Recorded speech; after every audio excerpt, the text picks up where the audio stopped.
il problema non sono le calze, il problema è il messaggio che passa.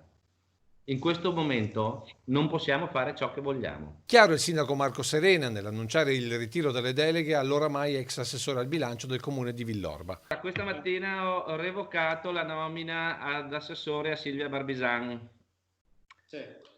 La ragione è connessa alle dichiarazioni che l'assessore Barbisan ha rilasciato su un social network, dichiarazioni che reputo incompatibili con l'atteggiamento e il comportamento che ci si attende da un pubblico amministratore. Sotto accusa questi post di ieri pomeriggio legati al divieto di movimento per l'acquisto di un paio di calze con relativi commenti sull'operato del Presidente del Consiglio, del Governatore del Veneto e del Prefetto di Treviso. Testi che l'autrice ha definito libera espressione democratica, ma che hanno raggelato il sindaco. Sicuramente non me l'aspettavo soprattutto nei toni e con la tempistica, perché qualche obiezione può anche essere sollevata rispetto ai provvedimenti che sono stati assunti a titolo personale, ma appunto proprio perché siamo pubblici amministratori dobbiamo essere i primi a dare l'esempio. Un fulmine a ciel sereno per il sindaco che aveva personalmente scelto la sorella del consigliere regionale della Lega Riccardo Barbisan,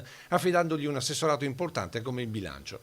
Marco Serena ha sottolineato che non c'è stato nessun intervento né del governatore Zaia né nemmeno del prefetto Laganà e che l'assessorato ora è di competenza del sindaco, almeno fino alla fine dell'emergenza contagio. Peraltro l'assessore Barbisan con le sue esternazioni è andata palesemente in contrasto con la linea che l'amministrazione comunale di Villorba ha deciso di assumere dall'inizio della crisi, e quindi una puntuale opera di informazione alla cittadinanza e di raccomandazione a rispettare le indicazioni che venivano man mano fornite dalle autorità competenti.